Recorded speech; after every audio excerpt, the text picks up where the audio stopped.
Heroin is such a rapidly rising epidemic in our state. There's a certain criminal element here that's making a lot of money dealing this stuff and dealing poison on our streets.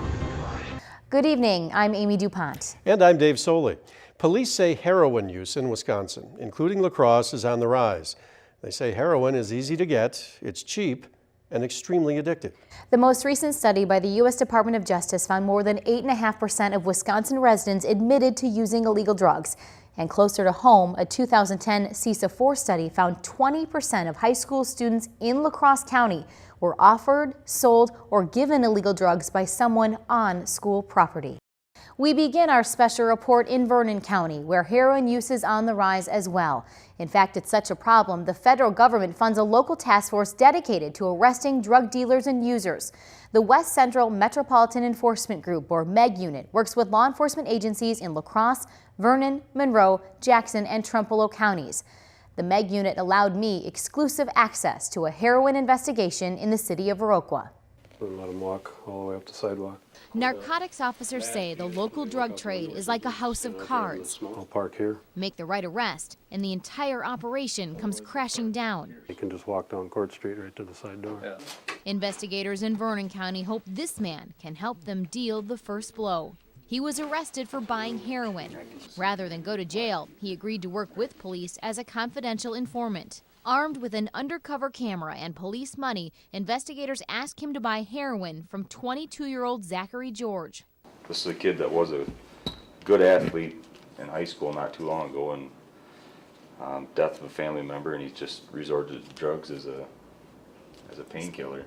They believe he's an entry-level dealer, but if they can arrest him, he may give them the information they need to arrest his supplier and slow down the distribution of drugs in western Wisconsin. He's already talked to him earlier and was told by the target that he was good with heroin and that he could come up anytime. Okay, doors open, CI's out of the building, westbound on the sidewalk. This is video the informant captured inside George's apartment. Police say that's George packaging the drugs. The informant bought 3 points of heroin, enough to get high 3 times, for just $50. It was a successful buy. With this evidence, investigators have what they need to arrest George, but they let him walk. The plan is to buy heroin from him one more time so that when they do arrest him, they can charge him with multiple crimes. It's been issued as a knock-and-announce warrant. But a week later, investigators change plans and decide to take him down. We got information that the target subject is re-upped, what we call, and he's basically received more heroin to start to distribute. So the investigators that are working this case decided it was a good time to go in with a search warrant and attempt to make the arrest. A team of 7 officers surround George's apartment building, then slowly and quietly make their way to his front door. Sheriff's Department, search warrant, open the door. Open the door, Sheriff's Department. Sheriff's Department, search warrant, open the door. Let's go. Yeah. Hands up. Hands up where you can. On your face. On your face, on the floor. Matt, cover me. Hands behind your back.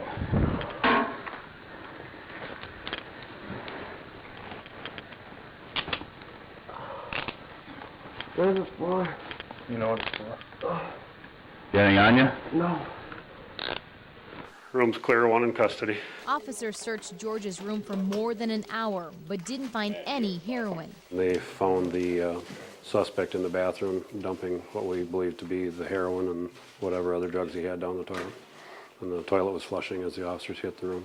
Investigators did find what they describe as the materials used to distribute heroin and other drugs, like a scale and the bags heroin is often sold in. With that evidence and the heroin and videotape they collected earlier, officers have enough to place Zachary George under arrest. If you're dealing drugs in Vernon County, you will be caught. Heroin abuse is a growing problem in western Wisconsin. I spoke with Attorney General J.B. Van Hollen, who told me that communities in our part of the state are not alone. Heroin, of course, has become pure, less expensive, easier to access, easier to consume. And so for a lot of reasons, I think it has started to play a larger role. And Wisconsin Attorney General J.B. Van Hollen says it's a problem throughout the state, affecting primarily younger people. We're finding the demographic is more like 18 to 26 years old, which is very, very scary when we're getting into a demographic like that. Van Hollen says there are two primary problems with heroin. First, it's very addictive. Second, it has a significant high, which is short-term, and the withdrawal symptoms are severe. And so once people get addicted to heroin, they want it, they need it now, whether it's readily accessible, whether they have the money to get it, and they will do just about anything to make sure that they don't enter into those withdrawal symptoms. That's one reason police want that drug and others off the streets.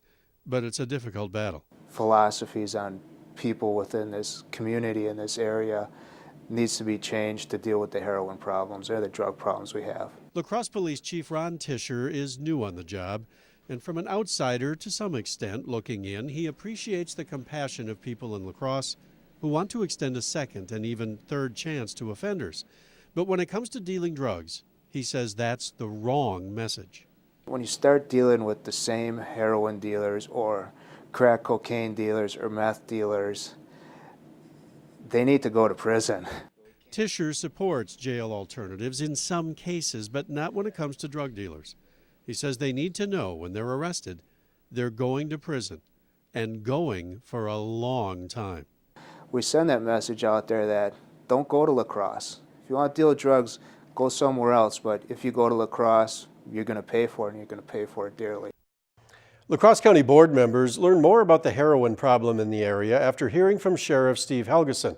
They also heard from Circuit Court Judge Ramona Gonzalez. Judge Gonzalez told board members about sentencing a young man who had a lot going for him, but the judge said he didn't really fit in. So he used marijuana and then OxyContin from his home. When that addiction became too expensive, he turned to heroin. And then to pay for his habit, Gonzalez says he began selling. He sold to someone who died, and Gonzalez says she sentenced him to prison. And everyone comes to my courtroom, and everyone cries when it happens, and everyone reads the paper when the headlines come. But then we forget. We forget that these kids are our kids. They're not people that are coming from out of state or out of our communities to do this. These are our kids. Police say heroin is more readily available than most people think, and the public health risks and crime associated with heroin pose new challenges for local law enforcement. News 19's Heather Armstrong went along on an undercover drug buy to show you how easy it is to get heroin in La Crosse. You might think finding heroin in La Crosse would be hard to do, but that couldn't be farther from the truth. And there's a lot of people in La Crosse that are addicted to this powerful opiate, and it's taken over a large segment of our drug population. To learn more about the problem, police let us tag along. They use an informant who sets up the drug buy. A lot of it's a hurry up and wait, where we get prepared, and then you sit around. The half hour becomes an hour, hour becomes two becomes four. That's quite common in the drug trade. We are sitting across the street from where the drug buy is going to take place. Now, we can't tell you location, we can't tell you time of day, but what we can tell you is that it's easy to buy heroin in La Crosse. In heroin, you can make a lot of money in a short period of time. Close says deals aren't done in the shadows. They're done in plain sight. There's a lot of stores, of parking lots, right in the open, where it's common. There's a lot of vehicle traffic, a lot of foot traffic. So they can blend right in. You really don't think twice unless you're really looking for it. Close says buying drugs is sometimes quicker than going through the drive-thru. And just like that, the buy is made. Okay, we're good. Go ahead, we've got product. All right, we're coming up to the 4. I'll let you know which way we go. Where the squad's at. The dealer drives out of town. That's when police tell him to pull over. The money that we had recorded is in his pocket. So, obviously, that's our guy. Police arrest the dealer. They find money, prescription drugs, and bags of heroin. Special Agent David Spakowitz has been in law enforcement more than 30 years. He's been leading heroin investigations for the state of Wisconsin for the past 10. Spackowitz confirmed what local police told us, that depending on the person, you can try heroin once and be hooked for life. But what makes heroin even more dangerous is that the quality of the drug can change every time the user buys it. They might be used to getting 20% heroin, and they have an addiction where they use 2 bags of that a day. And all of a sudden, there's a new person in town that's providing heroin, or they find a new source of supply, and that's 40% heroin. So they use that same 2 bags, but because of the double impurity, it's almost like doing twice as much at one time. That is the unknown. It's like playing Russian roulette every time they buy a bag of heroin. Narcan is a drug that can reverse the effects of a heroin overdose. It's a shot that you can give an addict, but it's active for only about 30 to 90 minutes. Tri-State Ambulance has used Narcan 180 times already this year. Well, addiction has horrible consequences, not only on the user, but on that person's loved ones as well as the entire community. On March 26, police say Kong Vu entered Sarah Hogan's La Crosse apartment hoping to steal money. Kong told police he was high on meth at the time. He panicked when he saw Sarah lying on her couch and shot her twice. Sarah died a short time later at a La Crosse hospital. As News 19's Pete Zervakis explains, Sarah's friends and family, as well as other members of the community, are having a difficult time understanding the senseless way in which Sarah died. Biggest pain for me is the why. It haunts me every day.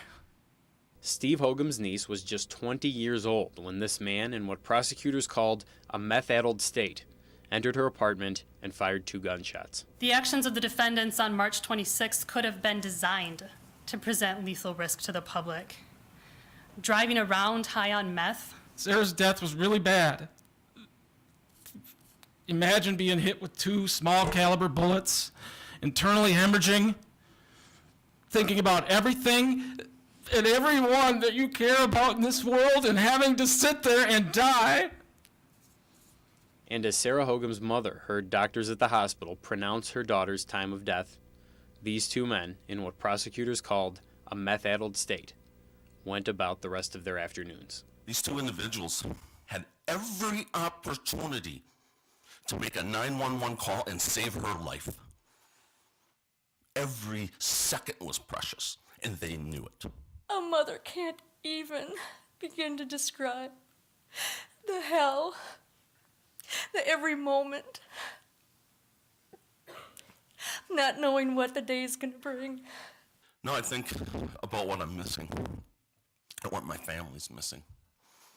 My son will never be known as an uncle. He lost his only sibling and his best friend. And now I have to live with the fact that he may see these 2 individuals on the street.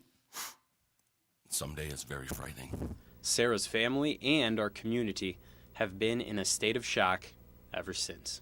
I know when it first came out that drugs were involved with Sarah's death, there is a deep sadness.